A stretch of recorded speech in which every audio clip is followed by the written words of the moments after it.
Buenas tardes. Aquí nos encontramos con el docente Edward Pinzón. Él fue docente por un tiempo en la Facultad de Psicología y ahorita se encuentra trabajando en la ciudad de Bogotá en la Universidad de Minuto. Pues con él vamos a realizar la entrevista. Entonces pues me gustaría de pronto que tú te presentaras un poco más, nos contaras quién eres, qué haces, saber un poquito más sobre ti. Bueno, pues yo creo que para la audiencia es importante saber que estuve vinculado durante muchos años a un movimiento social llamado el Movimiento Ciudadano por la No Violencia y que, digamos, allí se experimentaban, digamos, una apertura de ideas muy interesante a lo que estaba pasando en el país. Y pues hubo un intercambio de posibilidades de conocer diferentes modos de ser y vivir en este país que me llevaron a una opción política por la no violencia, que es un elemento creo que importante a la hora de fundar el movimiento hippie. Creo que siempre he sido un admirador del movimiento hippie por todo lo que eso significó en la historia,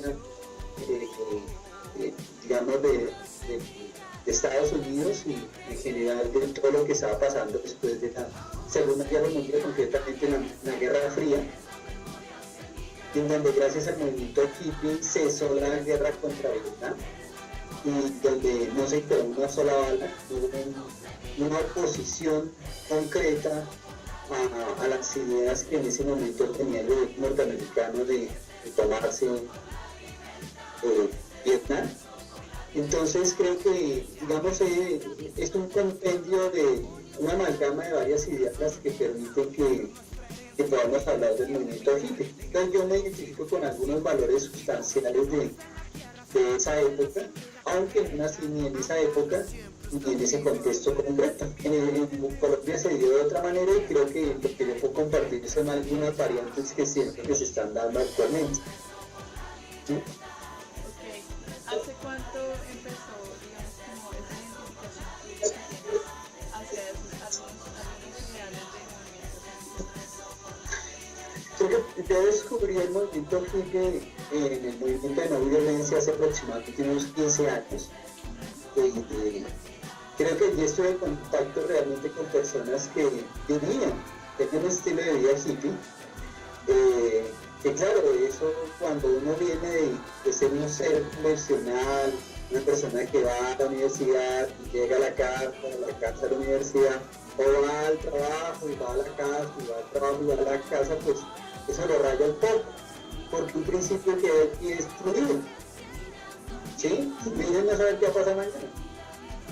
No tener planes.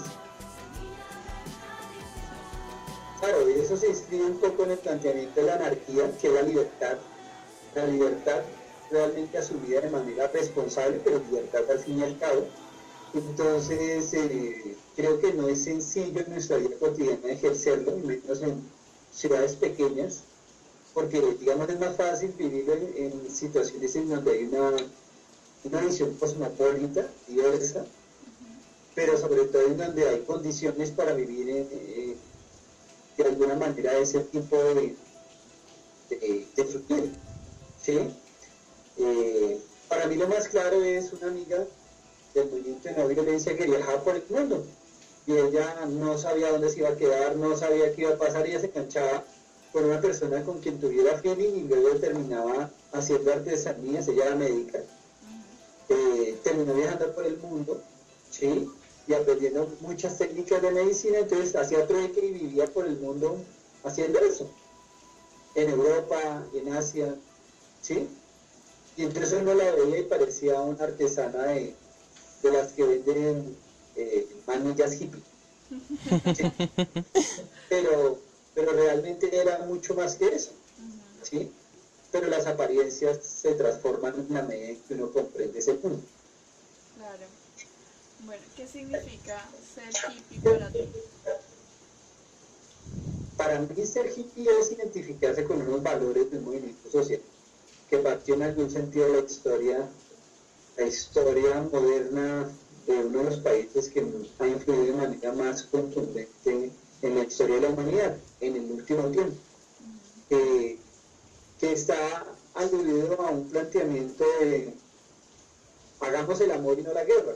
Entonces eso implica varias cosas, implica por un lado no apostarle a reproducir la violencia, planteando una postura totalmente distinta a la violencia, por eso buena parte de los planteamientos del movimiento hippie tienen que ver con no violencia, ¿sí? No estamos dispuestos a eso, no vamos a ir al servicio, prestar servicio militar, ¿sí? No vamos a hacer ese tipo de cosas. Por otro lado, ese tema del amor es de alguna manera relativo, porque puede significar lo que ocurrió en su momento en donde se reunieron una cantidad de jóvenes en Estados Unidos y realmente eran unas orgías impresionantes de todos contra todos y no sabían qué pasaba, pero la pasaban muy bueno. 9 meses después supieron qué pasó, no sabían de quién era hijo el bebé, pero no importó. Estaban en un momento bollante económicamente de Estados Unidos y, digamos, todas las condiciones para que eso ocurriera. Pero creo que más allá de eso, que es apenas una expresión, lo que significa es entender la fraternidad que tenemos los seres humanos y romper como esa idea de amigo-enemigo que nos han venido construyendo quienes quieren controlar las decisiones políticas de los países. Sí. Entonces, entender que existe la posibilidad de la fraternidad hoy, en casos concretos como los que les voy a contar, donde otro profesor está acompañando un proceso en un sitio vulnerable de Bogotá, en donde se reunió un paramilitar, un ex paramilitar y un ex guerrillero, los dos en una situación muy precaria y montaron una empresa conjunta. Porque él tenía una habilidad y uno tenía una habilidad y el otro otra. Y entonces la necesidad de sobrevivir, ya no tienen las armas, ya no tienen un ejército al que pertenecer, los hizo ponerse a trabajar juntos. Hacen mochilas, el uno hace la mochila y el otro hace la asa. Y tienen un negocio en eso. ¿Sí? Entonces es como reivindicar que somos, pues que tenemos unos principios de fraternidad que no podemos negar ni olvidar. Somos la única especie en el planeta en donde no respondemos a señales de sometimiento, a pesar de que nos mostremos sometidos, igual el otro puede llegar a asesinarnos. Ni siquiera en aquellos animales que consideramos salvajes eso ocurre. Hay un comportamiento estudiado por los etólogos que se llama insumisión. Digamos, están dos perros peleando y el uno se siente en inferioridad y le muestra el cuello al otro. Y el que está dominando no lo ataca más. Eso lo perdimos como especie en algunos grupos. Sí. ¿Sí? Entonces es recuperar esa condición de hermandad que nos acompaña. Okay. Bueno, tú mencionas los pilares fundamentales de pronto del hipismo, que está, pues, uno es la no violencia y otro pues con respecto al amor y digamos como esa apertura a nivel sexual que había por todo su pensamiento y eso. Pero digamos, por ejemplo, otras vertientes como el no consumo, digamos, como para ir en contra un poco del capitalismo, de la contaminación del medio ambiente. ¿Estos también los identificas como parte del movimiento? Yo creo que el movimiento ha venido cambiando, mutando, ¿sí? Y entonces, básicamente, el movimiento hippie nace como un movimiento antisistema. Entonces, ¿qué era lo que planteaba el sistema? Planteaba una familia mononuclear, cosa que si uno revisa en la historia larga, no en la historia escrita, la historia escrita es cortiquita, es chiquitica, y la historia de la humanidad es gigante, ¿sí? A veces en la universidad hacemos creer que la historia es la que está en los libros, cosa que es falsa. Es parcialmente falsa, porque es mucho más larga. Entonces, digamos, hay sociedades que han demostrado que hay otras instituciones mucho más eficientes para resolver el tema del cuidado de los niños. Y, digamos, lo que hace el movimiento hippie es recuperar eso y decir, no, no creemos en el patriarcado, ¿sí? No creemos en la familia nuclear, no creemos que nosotras mujeres necesitemos de un hombre para vivir. Entonces comienzan a hacer una serie de rupturas en ese sentido y rompen desde la moda, desde la apariencia física, desde el atuendo, con el uso de colores que no combinan, entre comillas, según los grandes diseñadores de modas, pero también rompen desde el punto de vista de no creer en la institución de la familia, como se considera en Occidente, y también rompen con la idea de, por ejemplo, no consumir cierto tipo de alimentos. ¿Sí? Entonces está claro que si uno quiere hacer algo por el planeta, lo puede hacer todos los días desde lo cotidiano. Y una cosa es no coma carne. Pero eso no es una actitud ingenua. Por el contrario, es supremamente simple y profunda. Porque está demostrado que la vaca, cultivar una vaca requiere una hectárea de tierra. Levantar una vaca. Generalmente por casi 2 años. Y como es tan pesada, tritura el suelo, acaba con los microorganismos y casi que la esteriliza. ¿Sí? Entonces, ellos fundados como en ciertas razones políticas, pero también hay que decir en razones espirituales, dejan de comer carne. ¿Sí? Entonces ahorita hay como unas mezclas que se vienen dando que permiten comprender por qué hay gente que, por ejemplo, no come carne, o gente que, por ejemplo, qué sé yo, no va a misa, sino que hace una meditación en el parque, ¿sí? O personas que comienzan a creer a retomar los rituales indígenas que habían anteriormente y que comienzan a tener un estilo de vida totalmente distinto. Y creo que se materializa de alguna manera esas nuevas generaciones que han crecido con unos nuevos referentes a partir de esas influencias de considerar que lo material no es lo primordial, sino que lo primordial son las experiencias que uno pueda vivir. Entonces hay como unas mezclas que se han venido dando poco a poco y que hoy, digamos, la influencia de los grandes meditadores, de los grandes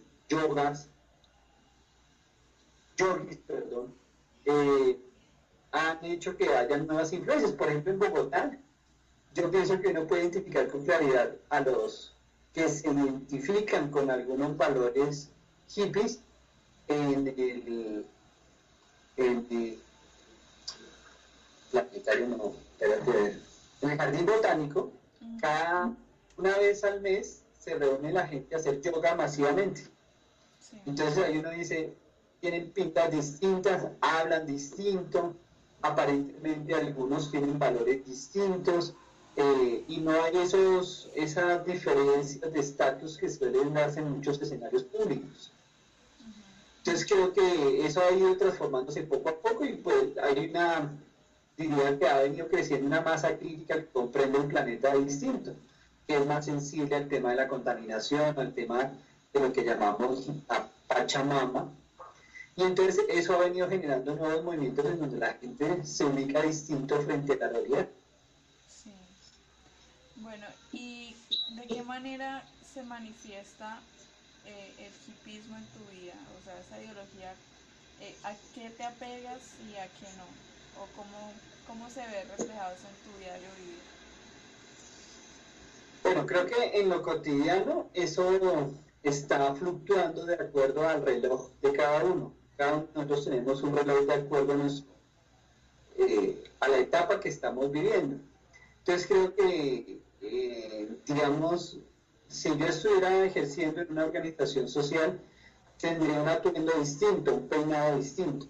¿Sí? Podría hacerlo, porque no sería fácilmente excluido por eso.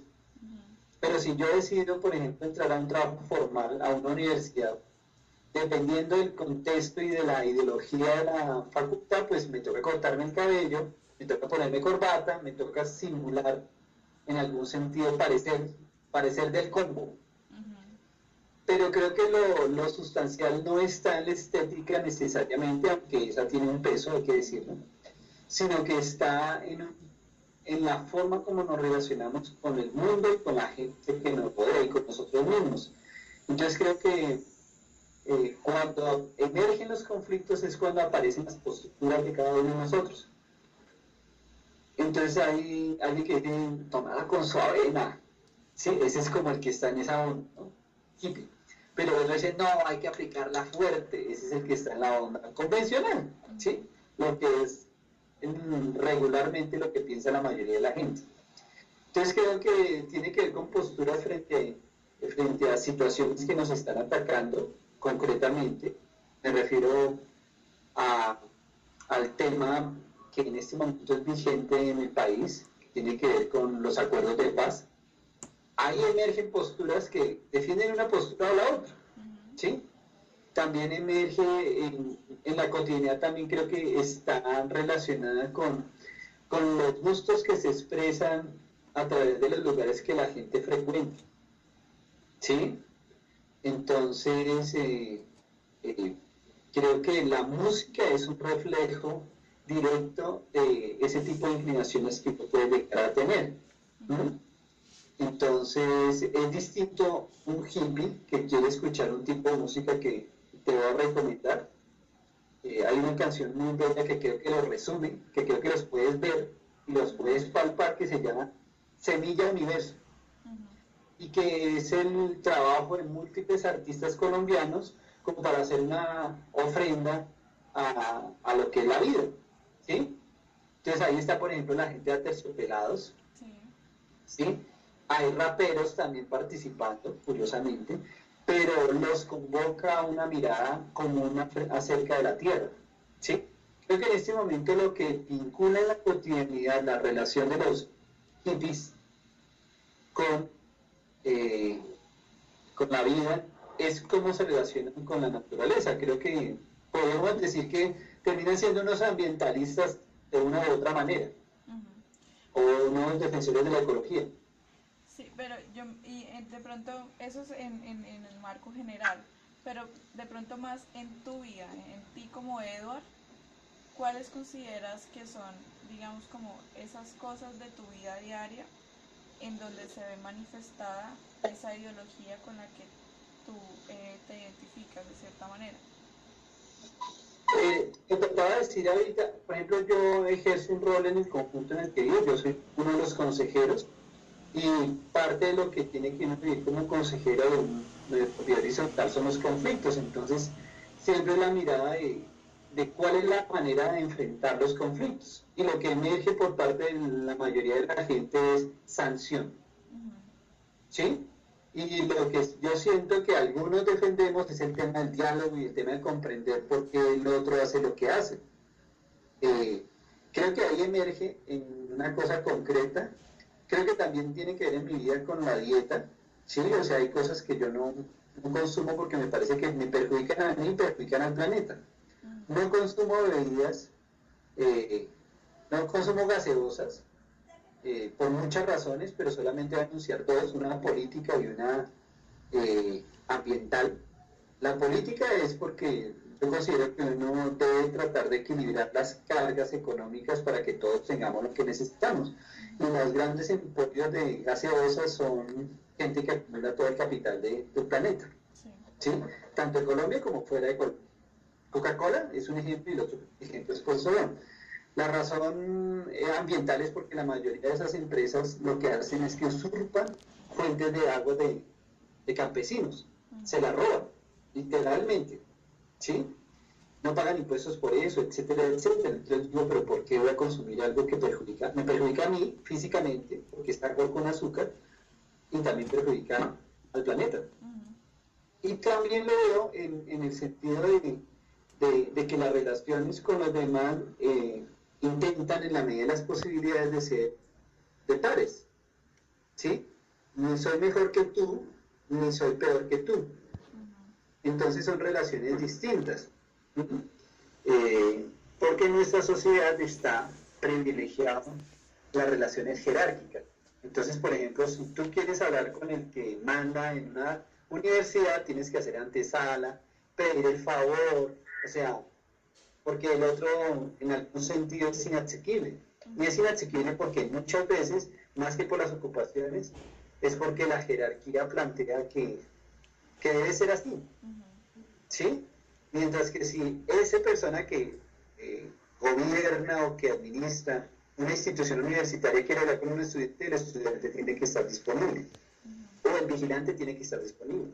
O la aseadora tiene que estar disponible. Lo cual entraña unas relaciones absolutamente asimétricas. Ok. Y de pronto, pues, tú que estás o que has estado un poco más en contacto con gente que está mucho más inmersa en el cuento, de pronto si pudieras citar casitos un poco más concretos del cómo se ha venido transformando y mutando esa ideología aquí en el contexto nacional. Mira, yo creo que, digamos, son solo las grandes urbes, y cuando hablo de grandes urbes me refiero a 6 ciudades. Las demás no hacen parte de eso, porque no pueden comportarse de esa manera, no son grandes. Son las ciudades que tienen más de 1 millón de habitantes, que comienzan a densificarse a un punto que permite la diversidad, son las que han venido circulando los movimientos de este tipo. Entonces, creo que, digamos, en los años 60 se da un asunto muy estético, de botar campana, de cabello así, de camisa de cierta manera, que a través de la música, ¿sí? De la música del rock particularmente, fue influyendo en la mentalidad de los jóvenes de la época. Y que de alguna manera la música reflejaba una protesta contra el sistema económico, político y social del momento. Creo que de eso los que han venido como llevando la batuta en ese sentido son aquellos que han participado en procesos sociales. Es donde uno los ve como más claramente, donde pueden llevar un tipo de vida, digamos, más en ese sentido, entre comillas, porque hay una apertura mental en ese tipo de espacios, ¿sí? Entonces, por ejemplo, perfectamente tú vas a una presentación de una persona de una ONG y se va con su mochila, con tenis, con jean, ¿sí? Y no tiene ningún problema, pero en las instituciones universitarias les dicen que tienen que ir elegantes. Y entonces yo recuerdo cuando era profesor en la San Toto que yo decía, ¿en dónde la fiesta? Entonces como que entienden a veces que la forma supera el contenido y allí es contrario, ¿sí? El contenido es la claridad de las ideas, los argumentos, etc. Entonces ahí, digamos, las ciudades fueron dando espacios sociales que se fueron transformando e influyendo con varias cosas. Primero, con la influencia de los movimientos de mujeres, ¿sí? Segundo, con la influencia de los movimientos ambientalistas. Y en Colombia particularmente ha habido todo un grupo de organizaciones sociales alrededor de superar el tema de la guerra, ¿sí? Entonces en esos espacios se han venido amalgamando muchas cosas en donde han entrado expresiones de espiritualidad no religiosas, ¿sí? Entonces esa mezcla de todos esos encuentros de esta gente que trabaja en las organizaciones sociales contra la guerra, contra la explotación minera, contra la amenaza del petróleo, contra los grandes monocultivos, contra, qué sé yo, digamos lo que veo más claro en el llano, sí, contra la presencia de la guerra en la vida cotidiana, eso ha generado una forma y un estilo de vida que creo que se relaciona de algún modo con lo que hoy se vive, ¿sí? Entonces, hoy yo siento que todo eso empieza a confluir en algún sentido en contra de la postura que algunos están defendiendo a favor de la guerra, con el argumento de que así como está planteada la paz, no debe ser. Entonces, pues que sigamos con la guerra. Creo que en ese sentido empiezan a darse expresiones que rayan más allá de lo estético con posturas que van relacionadas con lo político, con lo personal, con lo cotidiano, ¿sí? En donde importa el planeta, importan las minorías, importa lo que antes no importaba, porque es una visión de hermandad. Creo que lo que rompe todo es esa visión de hermandad. Ok, bueno, yo creo que por ahora esas son todas las preguntas. Pues otra vez agradecerte por haber regalado este espacio y muchísimas gracias. De parte mía y de parte del grupo, ¿vale?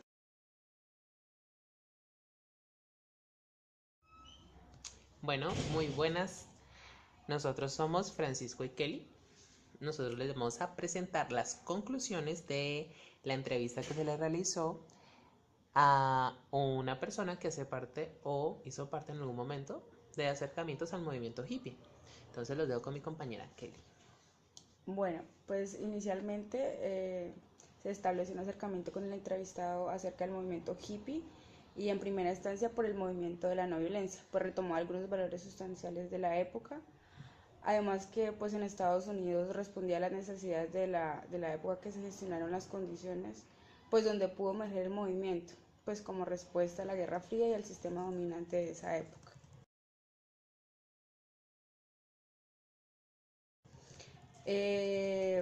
Para indagar más frente a lo mencionado por el entrevistador, se decide indagar más frente a las actitudes, por lo tanto se comprenderá la actitud como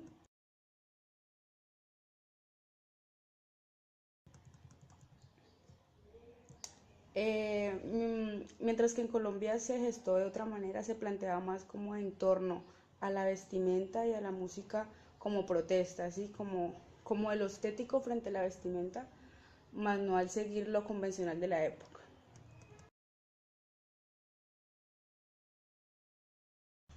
De igual forma, el entrevistado tiene muy claro que en la actualidad se han sufrido diferentes mutaciones de la manifestación del movimiento hippie, porque es supremamente interesante que las personas que realizan actualmente acercamientos al movimiento hippie ya lo hacen más en el campo de lo político y lo ideológico y no tanto en la vestimenta.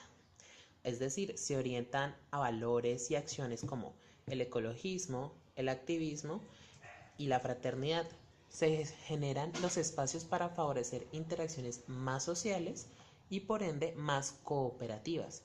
Y es por medio de la actitud favorable que se evidencia en el entrevistado que él visibiliza de una mejor manera la comprensión del movimiento hippie porque hubo una reorientación a una mirada más ideológica del movimiento. Y esto es congruente con lo que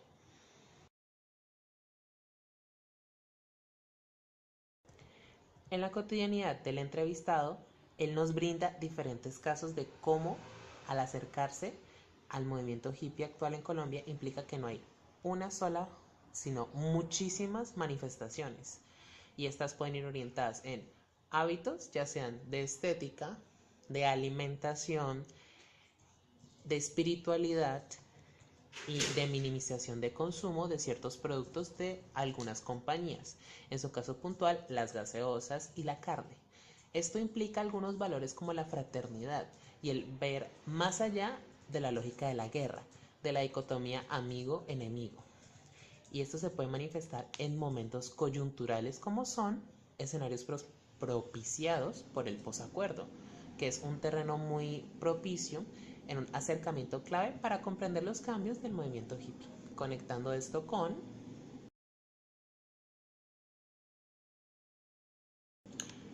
Bueno, entonces, muchísimas gracias y esperamos que les haya gustado este video.